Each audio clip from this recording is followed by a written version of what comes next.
Oke, teman-teman kita lanjutkan materi kedua biar cepat selesai ya. Materi kedua terkait penerjemahan itu, tema yang saya angkat berkaitan lokalisasi dan bahasa industri konten digital. Nah, oke, bentar.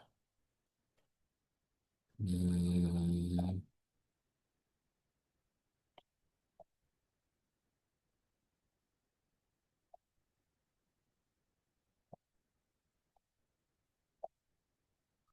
Nah, seperti sudah saya singgung sebelumnya, terkait dengan istilah lokalisasi ini harus saya beri tanda kutip ya, biar nggak ada salah paham. Nah, istilah lokalisasi itu sebenarnya satu konsep teoritik yang merujuk kepada proses menyesuaikan bahasa, budaya, visual, simbol, atau apapun ke dalam bahasa lokal, ke dalam konteks lokal. Jadi kalau itu localization. Ada istilah lain yang namanya juga apa ya? Globalisasi. Globalisasi itu berarti mengglobalkan apa yang lokal agar sesuai dengan bahasa-bahasa global. Nah, jadi di Indonesia ini kalau kita lihat upaya untuk apa penerjemahan itu variasinya bukan hanya teks di dalam karya tulis, tetapi terjemahan fenomena penerjemahan itu bisa kita lihat dari fenomena lokalisasi dari teks asing ke teks lokal atau dari teks lokal ke teks asing itu dari lokalisasi ke globalisasi atau kalau digabung jadi di mix jadi satu namanya glokalisasi mengglobalkan apa yang lokal dan melokalkan apa yang global. Nah, itu proses adaptasi di dunia modern saat ini dan itu hal yang sangat biasa terjadi. Eh, yang kita lihat di pinggir jalan banyak sekali iklan-iklan yang menggunakan bahasa Inggris dipadukan dengan bahasa Indonesia, ada bahasa daerah dengan Indonesia, Indonesia dengan bahasa Korea dan macam-macam semuanya adalah proses yang sifatnya sangat alamiah dan itu adalah proses natural manusia melakukan adaptasi budaya baik itu untuk kepentingan pasar maupun untuk kepentingan mengkomunikasikan ide atau gagasan kepentingan kita, kepentingan eh, pencipta bahasa itu ke dalam target yang ingin dikomunikasikan. Jadi itu salah satunya adalah melalui lokalisasi itu sendiri. Nah, nah itu sudah saya pernah sebut juga terkait dengan Netflix dan subtitle Indonesia. Nah, subtitle Indonesia pada Netflix itu sering menggunakan istilah yang lebih natural dibanding terjemahan literal. Mengapa demikian? Karena Netflix itu sependek pengetahuan saya itu memang ada beberapa orang yang memang bekerja secara manual. Subtitlenya itu bisa kita input ya kita berikan propose kepada perusahaan Netflix itu. Di sisi lain mereka juga punya penerjemah-penerjemah yang ahli di soal bahasa gitu loh. Jadi memang wajar kalau saat ini Netflix sudah ada subtitle bahasa Indonesia dan bahasanya sedikit lebih baik ya, meskipun mungkin banyak yang kaku, tetapi mereka sudah mulai mampu mengadaptasikan konteks lokal di Indonesia dengan eh, teks aslinya kayak gitu. Jadi eh, itu bisa menjadi bagian dari pekerjaan kita nanti setelah lulus kita menjadi penerjemah subtitle atau saya tidak tahu mungkin bisa kalian searching di Google ya kira-kira semenjanjikan apa sih kerja menerjemah subtitle itu ada nggak peluang-peluang yang memungkinkan seperti itu. Dulu saya tahun 2015 juga pernah bekerja sebagai ghostwriter. Saya membuat buku-buku marketing gitu ya, buku-buku marketing. Saya juga belajar SEO, eh, search engine optimizations itu, terus membuat buku-buku bagaimana website itu bisa menjual, bisa dikunjungi page view-nya juga meningkat dan lain-lain. Itu zaman ketika masih belum ada AI ya. Jadi eh, sering itu saya udah ratusan pernah bikin-bikin daftar karya terjemahan itu.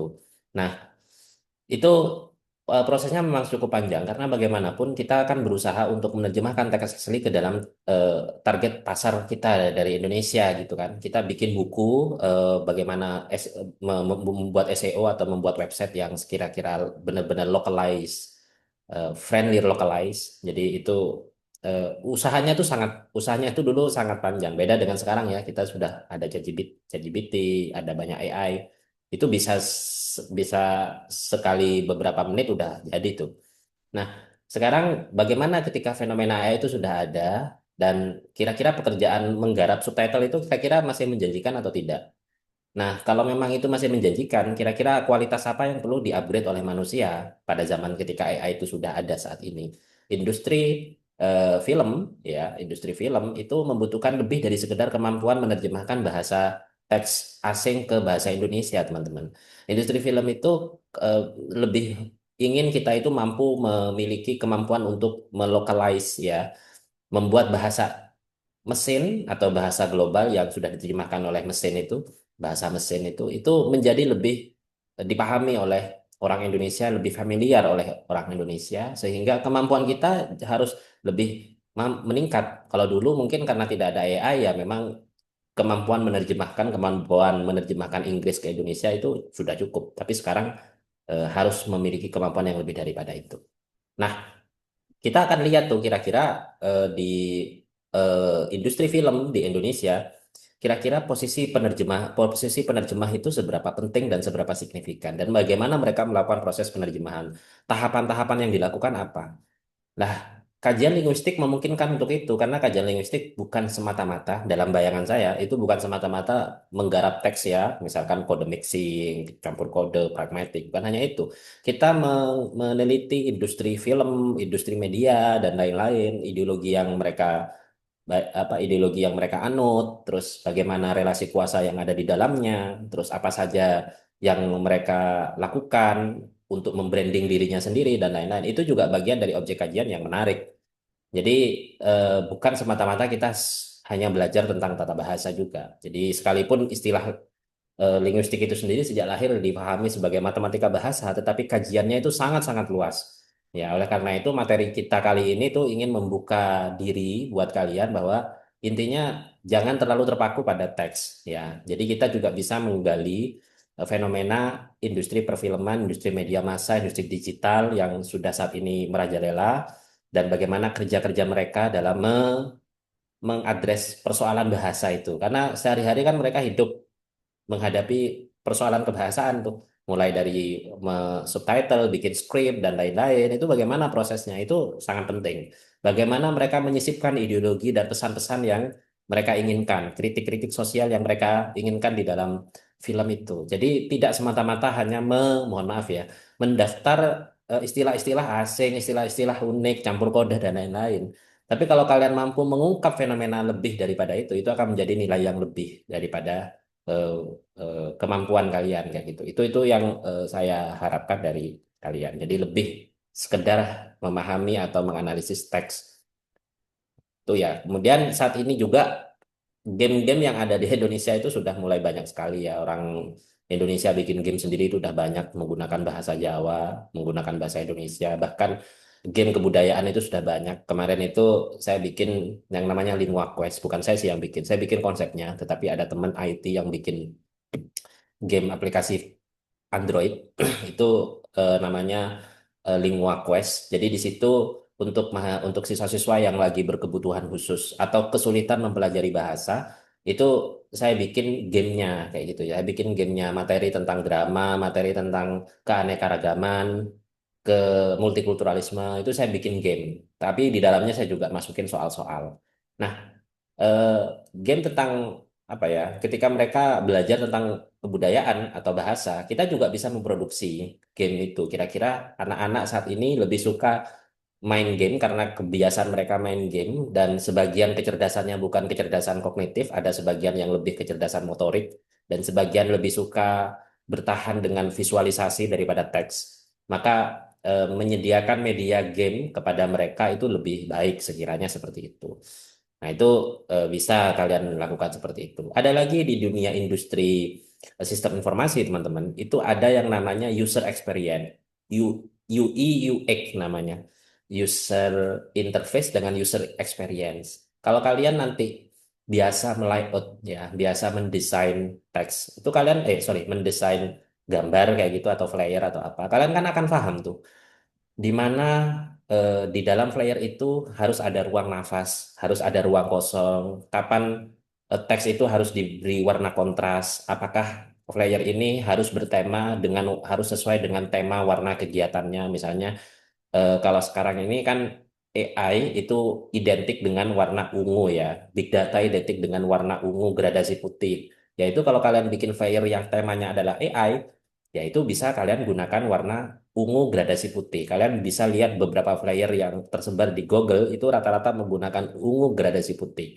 Sebagian juga misalnya kita menyesuaikan temanya itu dengan eh, penyelenggara. Misalnya penyelenggara Fakultas Ilmu Sosial Budaya Politik, itu benderanya warna apa tuh? Benderanya warna kuning. Maka kita sebaiknya menggunakan membuat flyernya juga menggunakan warna kuning. Kemudian sesuai dengan tema kegiatan, sesuai dengan tema yang menyelenggarakan, sesuai dengan tema dari isu yang diangkat dari flyer itu namanya user experience. Di dalam konteks membuat game atau membuat aplikasi, sistem informasi, website dan lain-lain, itu kenyamanan kita menggunakan satu aplikasi itu kan kadang bergantung pada sejauh mana kita, oh fitur ini sebaiknya ada di kiri karena biasanya memang ada di kiri. Login itu biasanya ada di atas kanan atau ada di tengah kiri, bukan ada di bawah. Jarang login itu ada di bawah. Nah, itu soal user experience. Misalnya warna gradasinya ini kan warnanya dominan warna ungu, maka yang lain sebaiknya warna ungu. Warna ungu kontrasnya dengan warna apa? Warna dongker. Maka hampir semuanya harus warna dongker. Ungu, ungu dan dongker. Semuanya harus seperti itu. Itu yang namanya user experience. Ketika kita masuk di satu menu atau satu fitur tertentu misalnya, kita kan bisa mempertimbangkan, kayaknya sih untuk upload file lebih baik di sisi ini. Karena orang biasanya seperti ini. Kalau mau upload file, dia sudah harus ada penjelasan. Filenya dalam bentuk format PDF atau Word dan lain-lain. Kenapa saya berani mengatakan itu, teman-teman? Saya mengalami langsung soalnya. Saya mengalami langsung bikin aplikasi sistem informasi penelitian dan pengabdian di kampus saya yang lama gitu ya. Jadi saya harus mengalami langsung itu. Mulai dari proses login, saya ngeklik proses ini enak nggak dilihat, ini kok nggak enak ya. Eh, Jarak kesimetrisan atau jarak antar satu fitur dengan fitur lain, menu satu dengan menu lain kok kayak beda. Kalau dia dua baris, yang lain harusnya dua baris dan lain-lain. Itu namanya user experience. Kenyamanan, pengalaman kita menggunakan aplikasi menggunakan aplikasi, game atau apapun, itu penting. Dan itu memang ada pekerjaan khusus. Itu biasanya pekerjaan khusus dalam sistem informasi namanya di front end. Jadi front end itu selain dia membuat display atau interface dari sistem informasi, itu juga didampingi atau harus memiliki kemampuan user experience, user interface. Jadi user experience itu kenyamanan kita menggunakan aplikasi itu bergantung dari kemampuan kita, kemampuan linguistik kita untuk memahami apakah ini memang harus satu kata, dua kata, fitur ini harus diletakkan di atas, kiri, bawah, dan lain-lain. Dan itu tidak semua, mohon maaf ya, tidak semua programmer memahami itu loh. Rata-rata programmer itu bekerja di ranah back end. Back end itu dia codingnya itu diselesaikan. Tetapi di front end itu seorang artis, seorang seniman, seorang ahli bahasa yang bisa memahami itu. Dan itu sangat penting, kenyamanan kita menggunakan aplikasi.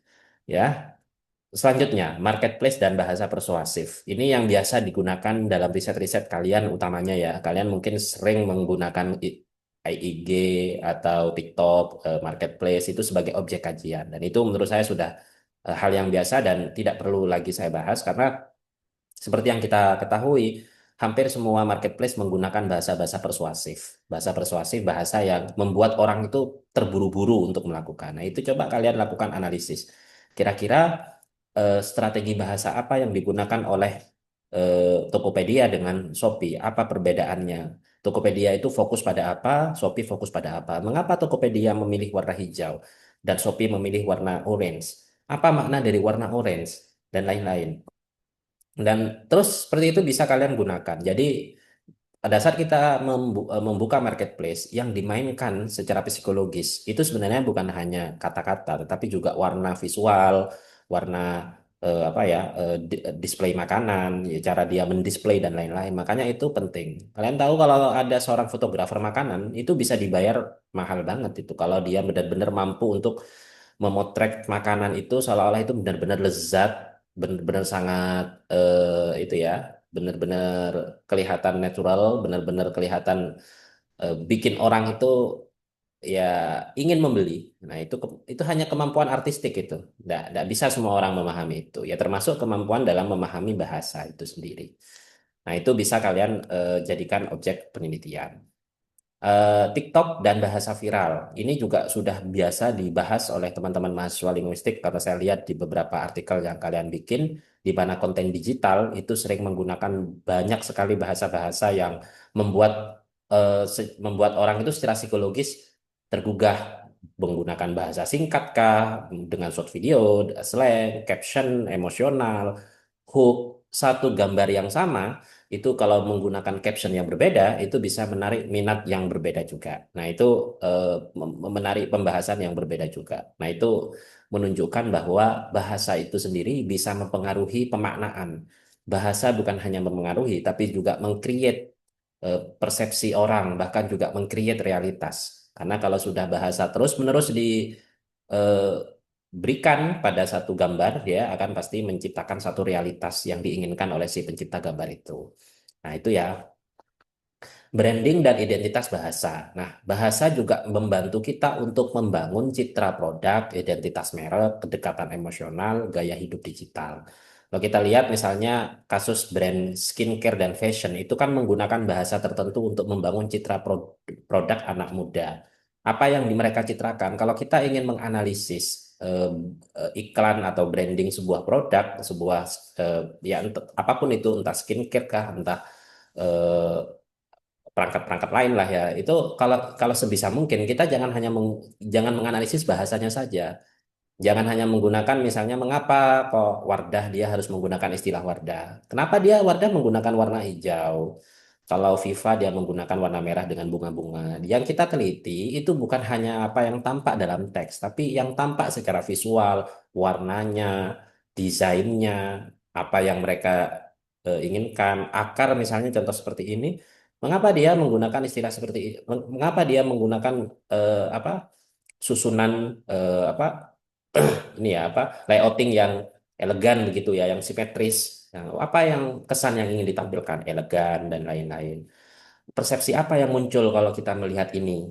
Ya sama semua, kita bisa membandingkan. Maka sekali lagi teman-teman, kalau kalian ingin menganalisis objek tertentu, sebaiknya jangan hanya kalian analisis bahasanya, tapi kalian analisis sampai warnanya, eh, citra yang ingin dimunculkan, visualisasinya seperti apa. Itu jauh lebih memungkinkan kalian memahami maknanya secara utuh. Pesan yang ingin disampaikan, bahkan ideologi yang ingin disisipkan itu kayak apa. Kayak gitu ya. AI dan localization. Jadi AI saat ini sudah mulai terupgrade, sudah mulai banyak mereka mengupgrade algoritmanya untuk membantu menerjemahkan konten, caption, subtitle, dan lain-lain, dan sudah mulai banyak yang menyesuaikannya dengan konteks budaya. Cuman dalam beberapa hal tidak semuanya AI itu mampu menerjemahkan itu sesuai dengan keinginan atau sesuai dengan konteks yang diinginkan oleh kita. Seperti yang tadi sudah saya sampaikan juga, misalnya kalau saya menerjemahkan Babat Tanah Jawi versi bahasa Jawa kuno itu sudah sangat berbeda sekali dengan kalau diterjemahkan oleh orang asli yang ngerti ya, orang Paku Alam, orang Keraton itu benar-benar udah ngerti banget pasemon-pasemon yang muncul di dalam teks Babat Tanah Jawi itu dibanding AI, karena AI itu rata-rata hanya memahami teks bahasa modern gitu ya. Bahasa gaul itu kan sudah banyak tuh diinputkan oleh pengguna AI. Mereka sudah mulai paham tuh AI itu. Ini bahasa gaulnya itu maknanya kira-kira apa di Indonesia. Karena sering itu orang Indonesia meminta bantuan menerjemahkannya juga di dalam AI. Mereka sudah merekam. Akhirnya ketika ditanya ulang mereka mampu menjawab. Dulu ketika saya baru-baru AI, saya nanya nama saya, itu tuh mereka bingung, nggak tahu Ahmad Fawaid itu banyak sekali. Tapi kalau saya menggunakan satu AI, misalkan ChatGPT itu aja email yang saya gunakan, saya terus-menerus menggunakan itu selama 2 tahun, dia itu tanpa ditanya sudah langsung paham.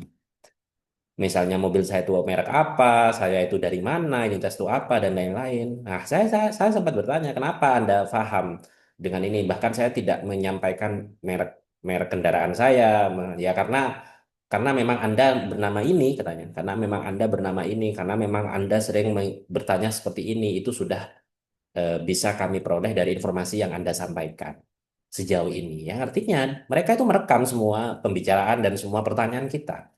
Dan saya tidak bisa membayangkan kalau AI yang ChatGPT itu miliknya orang Amerika ya, betapa banyak rahasia orang Indonesia yang ada di sana, dan itu sudah mulai jadi eh, apa ya, sudah mulai jadi eh, apa ada konspirasi politik itu dunia itu global itu banyak beberapa orang yang bahkan menginstal ChatGPT karena dianggap itu produk Amerika.